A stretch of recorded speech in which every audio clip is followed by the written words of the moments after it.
Saúde, irmãos, com a paz do Senhor, amém? Vamos orar para a gente iniciar a nossa aula de hoje.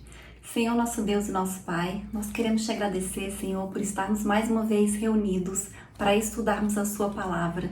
Pedimos que o Teu Espírito Santo esteja conosco, nos conduzindo, nos dando sabedoria, nos dando discernimento, nos dando unção, meu Pai. Nós somos dependentes de Ti, meu Deus. Que em nome de Jesus o Seu nome seja glorificado nas nossas vidas e através das nossas vidas, meu Pai. Que o Senhor nos use, meu Deus, para a honra e glória do Teu nome. Repreende todo o mal, toda a obra do maligno, todo o levante do inimigo, tudo aquilo que não vem de Ti. Em nome de Jesus, amém. O título da lição de hoje é Jesus viveu a experiência humana. Nós vamos fazer a leitura que está em João, capítulo 1, do versículo 43 ao 51, e Mateus, capítulo 26, versículos 37, 38 e 42. João, capítulo 1, diz assim: No dia seguinte, quis Jesus ir a Galiléia e chamou a Felipe e disse-lhe: Segue-me. E Felipe era de Betsaída, cidade de André e de Pedro. Filipe achou Natanael e disse-lhe: Havemos achado aquele de quem Moisés escreveu na lei e de quem escreveram os profetas, Jesus de Nazaré, filho de José. Disse-lhe Natanael: Pode vir alguma coisa boa de Nazaré? Disse-lhe Filipe: Vem e vê. Jesus viu Natanael vir ter com ele e disse dele: Eis aqui um verdadeiro israelita, em quem não há dolo. Disse-lhe Natanael: De onde me conheces tu? Jesus respondeu e disse-lhe: Antes que Filipe te chamasse, te vi eu, estando tu debaixo da figueira. Natanael respondeu e disse-lhe: Rabi, tu és filho de Deus, tu és o rei de Israel. Jesus respondeu e disse-lhe: Por que te disse, vi-te debaixo da figueira, crês? Coisas maiores do que estas verás. E disse-lhe: na verdade te digo que daqui em diante vereis o céu aberto e os anjos de Deus subirem e descerem sobre o Filho do Homem. Mateus 26. E levando consigo Pedro e os dois filhos de Zebedeu, começou a entristecer-se e angustiar-se muito. Então lhes disse: A minha alma está cheia de tristeza até a morte. Ficai aqui e vigiai comigo. E indo segunda vez, orou dizendo: Pai, se este cálice não pode passar de mim, sem eu o beber, faça-se a tua vontade. Amém? Então, na lição de hoje, já temos falado isso, algumas aulas, que Jesus, ele era humano, que Jesus, ele também era Deus. E hoje nós vamos falar a respeito da experiência humana de Jesus. Então, nós vamos ver que Jesus, ele teve uma vida social, ele interagia com outras pessoas, ele tinha uma vida religiosa, porque ele era judeu, então ele ia ao templo, ele estudava a mensagem, ele estudava as leis, os mandamentos, então ele tinha características humanas. A gente lê os evangelhos, a gente vai ver que ele foi gerado no ventre de Maria, ela ficou grávida ali 9 meses, ele nasceu de um parto natural, ele foi um bebezinho, ele chorou, ele se alimentou, ele dormiu, ele sentiu dor. Então Jesus era um homem, ele tinha uma natureza humana e nós vamos falar a respeito dessa natureza humana hoje. Então, como eu disse, Jesus, ele teve uma vida social. Ele não foi como alguns monges que vivem reclusos em mosteiros, muito pelo contrário. Ele interagia com as pessoas e ele ensinou seus discípulos a fazerem o mesmo, Então a gente vai ver que ele tinha uma vida social e religiosa bastante ativa. Ele estava sempre, rodeado por pessoas, sempre ensinando a palavra de Deus, a mensagem de Deus. E em alguns momentos apenas ele se retirava para orar, mas ele estava sempre no convívio de outras pessoas. E o primeiro tópico da lição diz assim: a experiência humana no ministério de Jesus, os debates com as autoridades. Então, os principais opositores de Jesus foram os fariseus, os saduceus e os herodianos. Quando a gente lê os evangelhos, a gente vai ver que ele teve muitos opositores, que ele era muito questionado, muito criticado e muito perseguido. E esses foram os principais opositores dele. E esses debates que Jesus teve com essas pessoas revelam o ensino de Jesus sobre a ética, os princípios morais e as responsabilidades civis que temos. Então a gente fala, ele era muito questionado, né? Mas esses questionamentos foram até bons, porque quando eles questionavam Jesus, era uma oportunidade que Jesus tinha de ensinar algo para as pessoas e algo que ficou para nós até hoje, porque está registrado nos evangelhos. Então, a primeira categoria, né, de pessoas que questionavam muito Jesus eram os fariseus. O nome vem do hebraico prushim, que significa separados, porque eles não concordavam com os saduceus. Então, os fariseus, eles eram judeus. É como se fosse tipo uma seita dentro do judaísmo. Eles defendiam a tradição acima das escrituras e a separação do Estado da religião. Eles eram membros do Sinédrio e tornaram-se alvo das críticas de Jesus. O apóstolo Paulo declara que o grupo dos fariseus, a qual pertencia antes da sua conversão, era a mais severa seita do judaísmo. Então, confirmando, né, que os fariseus era como se fosse uma seita realmente do judaísmo, e eles eram muito legalistas, né, eles estavam mais preocupados com os rituais, né, em cumprir a lei, em cumprir as tradições, do que realmente, assim, agradar a Deus. O próximo grupo de pessoas eram os saduceus. Os saduceus, o nome vem de Zadok, a família que detinha o cargo de sumo sacerdote desde Salomão, até pouco antes do surgimento desses grupos. Eles eram como os fariseus, uma facção, uma seita dentro do judaísmo.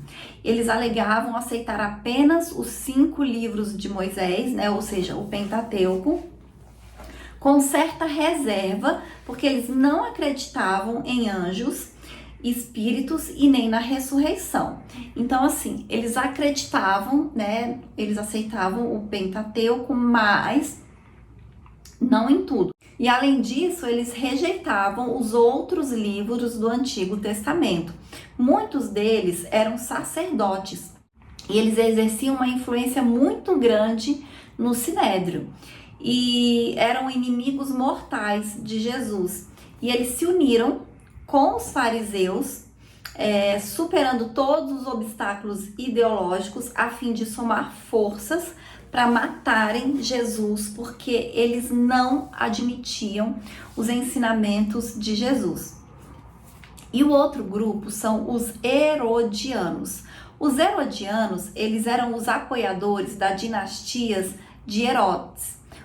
Quem eram os Herodes? Não era uma única pessoa, foram vários Herodes, que era como se fosse um cargo.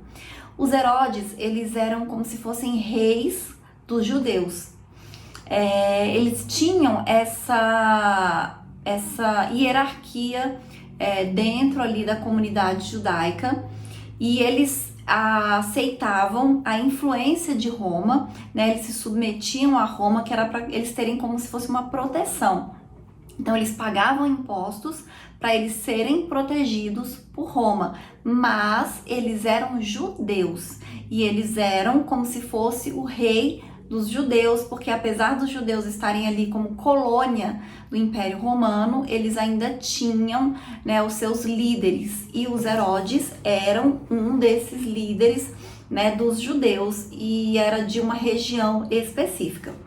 E os herodianos, eles eram uma espécie de marqueteiros, buscando convencer o povo para impedir um governo direto de Roma. E eles foram instituídos com interesses nacionalistas e eram a favor dos impostos. Por quê? Porque, como eu disse, né, eles pagavam impostos para receberem a proteção de Roma, os Herodes, né? E o discurso de Jesus também os incomodava muito, porque falava que ele era o rei dos judeus. Então, tipo assim, o Herodes se sentia ameaçado. Como assim? Eu sou o rei e não ele, né? Então, por isso que eles tinham essa perseguição com relação a Jesus. Eles formaram um conselho com os fariseus, com o propósito de matar Jesus e assim livrar-se dele. Estavam associados aos fariseus na questão do tributo. Então, olha só. Os fariseus, os saduceus e os herodianos, nenhum deles gostavam de Jesus, também nenhum deles, era antes de Jesus, nenhum deles também se davam, eles eram como se fossem opostos ao outro, mas eles todos se uniram contra Jesus. Então, a gente vê aqui como era grande a oposição ao ministério de Jesus. E o próximo subitem diz assim, a vida social e religiosa de Jesus. Então, a gente vê que Jesus, ele participava de uma vida social intensa. Quando a gente lê os evangelhos, a gente vai ver que ele sempre estava ou na sinagoga, ou no meio das pessoas, no meio de multidões, pregando, ensinando, falando, convivendo com pessoas. A escolha dos seus discípulos, como Filipe, André, Pedro, Nataniel, aconteceu num ambiente entre amigos, porque ele tinha amigos, ele tinha parentes, ele não era uma pessoa isolada, que vivia isolada das outras pessoas, não, ele vivia no meio da comunidade, no meio das pessoas. E os 2 primeiros capítulos de Lucas apresentam um começo muito humano de Cristo, apresentando amigos, vizinhos, parentes, como Zacarias e Isabel, os filhos de Zebedeu, João e Tiago, que eram primos de Jesus, porque Zebedeu era um pescador da Galileia, marido de Salomé, que era irmã de Maria, a mãe de Jesus. Então, Lucas, ele também descreve o desenvolvimento físico, mental de Jesus, que crescia em estatura e sabedoria. Então, Jesus, ele interagia com pessoas independente da sua condição social e da sua condição espiritual, publicanos e pecadores. E aí as pessoas sempre falam isso, mas Jesus andava com pecadores. Na verdade, Jesus, ele se aproximava dos pecadores e os pecadores tinham as suas vidas transformadas. Ele andava com pecadores arrependidos, pecadores que tiveram um encontro com ele, com Jesus, e abandonaram a prática do pecado. Amém? Mas, de fato, ele não se afastava dessas pessoas, muito pelo contrário, ele sempre se aproximava delas com o objetivo de resgatá-las, de transformá-las, de dar uma vida nova, uma vida diferente, uma vida com uma perspectiva em Deus, para que as pessoas entregassem as suas vidas para Deus. E a Bíblia dá vários exemplos desses pecadores que andaram com Jesus e que tiveram as suas vidas transformadas. Então, teve publicanos, como Mateus, que era publicano, como Zaqueu, que era publicano, vários pecadores, pessoas que eram escravas, dominadas por demônios e que foram libertas, fariseus, a mulher samaritana, aquela mulher que foi pega em adultério. Então foram várias pessoas, pecadoras, que a Bíblia fala que foram ao encontro de Jesus, ou que Jesus foi ao encontro dessas pessoas e elas foram transformadas para a glória de Deus. E o Senhor continua fazendo assim ainda hoje. Ele continua libertando, ele continua transformando, ele continua mudando vidas, Então nós, como cristãos, a gente tem a missão e o dever de apresentar Jesus para essas pessoas que ainda não conhecem, porque nós também somos pecadores arrependidos, que abandonamos o pecado. A gente peca ainda, mas eventualmente, não é com a intenção de pecar, mas nós fomos resgatados por Jesus. E da mesma maneira que Jesus nos resgatou, nos salvou, transformou as nossas vidas, ele pode transformar a vida de qualquer pessoa. E ele quer transformar. Amém? E aí o próximo subitem diz assim, características próprias do ser humano. Então, como eu disse, Jesus, ele foi gerado do Espírito Santo, mas ele foi gerado ali no ventre de Maria. Ela ficou grávida ali durante o período de 9 meses, que é o normal, que é o natural. E ele nasceu. Quando ele nasceu, teve um parto normal, como qualquer bebê, chorou, amamentou, Então, como eu disse, Jesus foi um ser humano normal, Ele sentiu sono, ele dormiu, ele sentiu fome, ele chorou, ele se alegrou, ele sorriu, ele teve amigos, ele teve parentes, ele teve família. A diferença é que quando ele morreu, ele não ficou morto como qualquer outra pessoa, ele ressuscitou ao terceiro dia, né, saindo da morte. Hoje a morte não tem mais domínio sobre ele, não tem mais poder.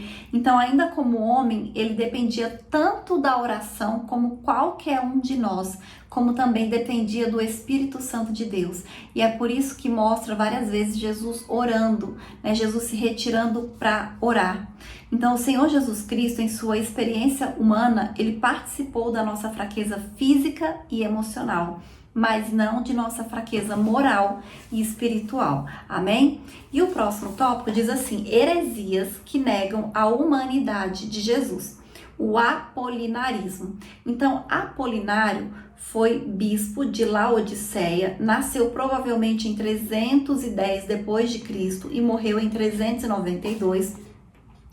O apolinarismo é uma doutrina que nega Jesus encarnado teve um espírito humano. Usando a linguagem teológica de Apolinário, os elementos constitutivos do ser humano são soma, que é carne ou corpo, psique, que é a alma animal, a sede dos desejos, paixões e apetites, e pneuma, que é a alma racional. Em relação a Jesus, ele dizia que ele possuía um soma humano, uma psique humana, mas não um pneuma humano. Segundo Apolinário, o verbo teria ocupado o lugar da alma na encarnação, com isso negando que Jesus tivesse um espírito humano. Ele dizia que Jesus ele tinha uma mente exclusivamente divina, mas não é isso que a palavra de Deus nos ensina, né? A gente viu que Jesus, ele foi sim também completamente humano. O próximo subitem diz assim: a reação da igreja. A humanidade plena de Jesus está clara no Novo Testamento, que fala do corpo físico de Jesus e também fala da sua alma e do seu espírito. Então tem passagens que falam a respeito disso. Essa humanidade de Jesus, ela é igual à nossa. Jesus foi humano como nós somos humanos. A diferença é a impecabilidade, ou seja, Jesus não pecou, de modo que ele é o verdadeiro homem. O apolinarismo foi declarado uma heresia no Concílio de Calcedônia em 451 depois de Cristo. Na lição passada nós falamos mais a respeito desse Concílio de Calcedônia. O próximo subitem, a próxima heresia, fala do monotelismo, que é a doutrina cristológica do patriarca Sérgio de Constantinopla, que ensinava a ver em Cristo uma só vontade. O termo vem de duas palavras gregas, monos, que é único, e telema, que é vontade, desejo. Uma vontade, um desejo. Por isso, monotelismo. Era uma tentativa de conciliar a teologia monofísica com o credo de Calcedônia, que reafirmava as duas naturezas intactas, separadas e inconfundíveis em uma só pessoa, em Jesus. O terceiro concílio de Constantinopla, que aconteceu em 681 depois de Cristo, considerou o monotelismo uma heresia. Então nós reconhecemos as vontades de Cristo.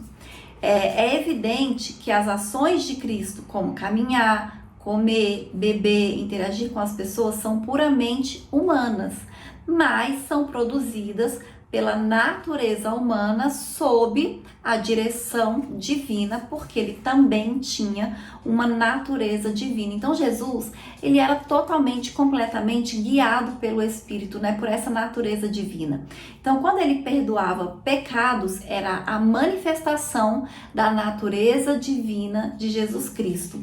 Então Sofrônio, patriarca de Jerusalém, em 636 depois de Cristo, refutou o monotelismo, dizendo que existe em Jesus duas vontades, sendo a vontade humana submissa à vontade divina. Amém?